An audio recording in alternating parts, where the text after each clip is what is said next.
미국 애리조나 주립대 최준석 교수를 살해한 10대 남녀 용의자 2명의 얼굴이 공개됐습니다. 현지 경찰은 이들이 강도 행각 과정에서 범행을 저지른 것으로 보고 조사 중인 것으로 전해졌습니다. 실종된 지 114일 만에 밝혀진 미국 한인 교수 살인 사건을 파헤쳐봅니다. 네, 정말 안타까운 사건입니다. 지난 3월 미국 애리조나주에서 실종된 한국인 최준석 교수가 결국 싸늘한 죽음으로 돌아왔습니다. 사건의 개요부터 용의자 체포까지 이 시간에 정리를 해보도록 하겠습니다. 박 기자, 우선 최준석 교수가 어떤 분인지부터 좀 이야기를 해주시죠. 우리나라 고려대에서 대학 공부를 마친 다음에 미국으로 건너갔습니다. 네. 미시간 대학에서 전기공학, 또 컴퓨터 과학 박사학위를 취득했고요. 네. 그 이후에 2005년 애리조나 주립대 조교수로 합류를 했어요. 그 이후에 계속해서 연구에 매진하게 되는데요.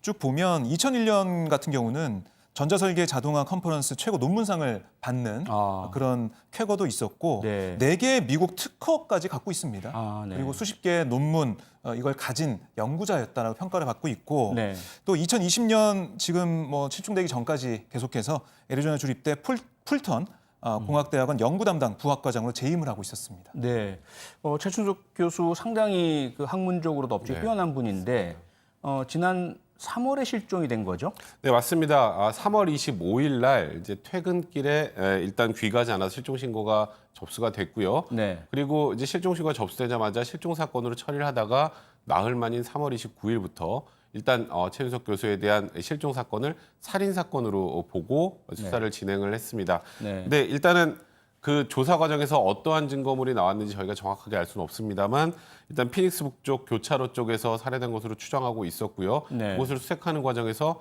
여러 가지 증거물들이 일단 나왔다 이렇게 입장을 밝힌 상황이었습니다. 네. 이 사건 보면 저도 미국 휴스턴 그다음에 네. 커네티컷 경찰청에서 함께 일을 좀 해봤었는데요.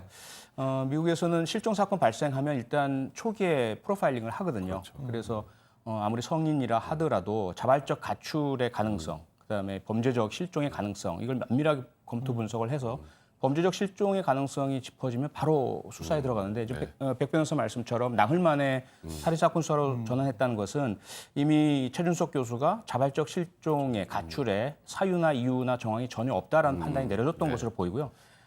그리고 나서 특히 이제 3월이면은 학기 중인데 그렇죠. 강의도 해야 되고 많은 그런 일들이 있는 상황에서 아마도 범죄적 실종 일 가능성이 높게 보여져서 수사에 들어간 것으로 이렇게 좀 판단이 됩니다. 부학과정 재임하고 있었고 그렇죠. 누구보다 연구에 매진했던 학자이기 때문에 네. 어디 딴 데 갔다 이렇게 생각 못한 것 같아요. 그렇습니다. 네. 근데 결국 용의자들이 잡혔는데요. 모두 10대인데다가 애리조나가 아닌 대단히 먼 곳에서 체포됐죠, 박 기자? 네, 그렇습니다. 루이지애나 주에서 체포가 됐어요. 네. 이들이 최 교수의 차에 타고 있었다라는 걸로 좀 알려지고 있고요. 그리고 지금까지 얼굴이 공개된 2명은 모두 18세입니다. 네. 이름까지 공개가 됐는데 예. 자비안 에젤과 가브리엘 오스틴 예. 그리고 같이 있던 세 번째 용의자는 신원이 아직 공개되지 않았습니다. 네. 지금 화면에 보시면은 얼굴이 좀 나오고 있습니다. 이렇게 생긴 용의자들이 지금 붙잡혀 있고요. 네. 이들을 조사한 경찰이 애리조나 이 피닉스 근처에서 이 최 교수를 살해하고 그 최 교수의 시체를 쓰레기통에 넣었다고 결론을 내렸습니다. 네. 그래서 최근 애리조나로 이 사람들이 이송이 한번 됐고요. 9월 3일 기소가 이게 됐죠. 지금 그 영상에 나오는데요. 잠깐 좀 짚어보면 3월 25일에 최준석 교수가 실종돼서 바로 실종 신고가 접수가 됐고요. 5일 후인 3월 30일에 최 교수 소유 차량에 용의자 2명이 동승한 것이 확인이 됩니다. 그리고 5월 11일에 노스웨스트 지역 쓰레기 매립장에 대한 경찰 수색이 진행이 되고요. 그런데 2달 넘게 걸리죠. 7월 17일이 돼서야 최 교수의 유해 및 범행 증거가 확보가 되었습니다. 이러한 상황으로 진행이 됐는데요. 지금 박종호 기자 이야기해 줬지만 애리조나 피닉스에서 루이지애나까지 거리가 거의 240km 가까이 되거든요. 차로 그냥 쉬지 않고 달려도 24시간 걸리는 거리인데 상당히 먼 거리를 이 10대들이 최 교수를 살해하고 시신을 유기하고는 차량을 훔쳐서 도주를 한 이런 상황입니다. 미국 경찰은 상당히 오랫동안 앞서 말씀드린 것처럼 네. 같은 이제 이 용의자들이 범행을 자백하고 시신을 유기한 장소를 말했잖아요. 네, 지역 그렇죠. 쓰레기 매립장. 맞습니다. 그런데 2달 이상이나 걸렸어요. 네, 지금 말씀하셨던 것처럼 5월 11일부터 수색이 시작이 돼서 네. 7월 17일에 이제 최 교수의 시신을 찾을 수 있었는데요. 네. 말씀하셨던 것처럼 굉장히 애를 많이 먹었던 것 같습니다.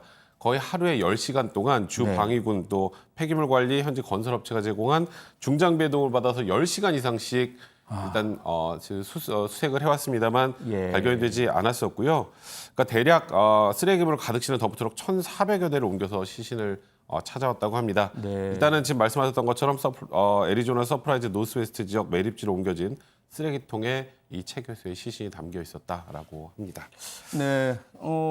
백 변호사, 그럼 네. 이 10대 용의자들 어떤 혐의가 적용되는 겁니까? 일단 1급 살인죄, 그다음 무장강도, 교통상 절도 등의 혐의로 일단 기소가 된다고 하는데요. 네. 1급 살인이라는 건 이제 계획적인 살인 사건이라는 취지고요. 고의적인 예, 살인. 보통 그리고 우리가 2급 살인하면 약간 우발적인 살인 사건을 보통 2급 살인이라고 하는데 네. 일단 용의자들에게는 1급 살인과 무장강도 등의 혐의가 적용이 됐고요. 네. 일단 용의자들 각각 $100만 달러의 보석금이 책정이 됐는데 예. 저도 많이 놀랐습니다. 미국 같은 경우는 이렇게 1급 살인으로 뭐 이렇게 기소가 되더라도 저렇게 보석금이 좀 굉장히 많긴 하지만 네. 그렇게 책정되는 걸 보고 우리와는 좀 다르다 이런 생각을 좀 많이 했습니다. 100만 달러면 우리나라 돈으로 10억 원, 13억 13억 원. 정도 되죠, 네. 물론 이 돈이 없어서 강도를 한 범인들이 그만한 그렇죠. 돈은 없긴 하겠지만 그래도 정서상 우리가 받아들일 때는 사람을 죽인 살인범들인데 그렇죠. 1급 살인인데 만약에 돈을 낸다면 보석으로 나올 수도 그렇죠. 있다니 좀 문화적 충격이네요. 그러니까 저번에 그 플로이드를 네. 죽게 했던 그 경찰들도 그렇죠. 그때 이제 2급 살인죄가 적용됐습니다. 그 당시에 맨 처음에 3급 살인, 그러니까 우리나라 따지면 과실치사 정도의 혐의가 인정이 됐다가 네. 그 당시에 유족들의 반발과 다시 조사를 해서 2급 살인으로 기소를 했는데 거기도 그렇죠. 보석금이 한 130만 달러 정도 되더라고요. 그러니까 네. 우리나라와 그 부분은 좀 미국이 좀 다르다는 생각이 좀 많이 듭니다. 네. 네, 주목해야 할 것이 있죠. 용의자들이 18살, 10대인데도 모두 얼굴을 공개했어요, 박 기자. 네, 뭐 주마다 법이 다르지만 원칙적으로 용의자들의 얼굴을 공개하는 게 좀 맞다라고 미국에서는 보고 있어요. 네. 그 머그샷이라고 하죠. 머그가 뭐 얼굴을 좀 속되게 이르는 은어가처럼 쓰이는데 구금 과정에서 찍힌 그 얼굴 사진은 계속 공개를 하고 있습니다. 네. 왜 그러냐? 그러니까 범죄자가 잠적했을 경우에 이 사람을 찾는 데 도움이 되는 그 정보다라고 보고 있는 거고요. 또 대중에게 위험 인물이 여러분 근처에 있을 수 있다. 이걸 또 알려주는 거예요. 저희가 저번 주에 다뤘던 그 사건이 또 생각이 나는데요. 네. 선배한테 가혹행위를 했던 그 두 사람 그 얼굴이 공개가 되지 않잖아요. 예, 우리나라에서 예. 쉽지가 않잖아요. 그렇습니다. 그걸 보면서 좀 차이가 있다는 생각이 듭니다. 분명히 차이가 있죠. 네. 네, 안타까운 죽음을 맞은 최 교수는 학교나 지역사회에서 훌륭한 학자로 평가를 받고 있었다고 합니다. 그나마 용의자도 잡혔고 시신도 발견되어서 조금은 다행이기도 하지만 너무나 억울한 이 죽음에 대한 진상이 꼭 밝혀지고 엄중한 처벌이 내려지길 바랍니다.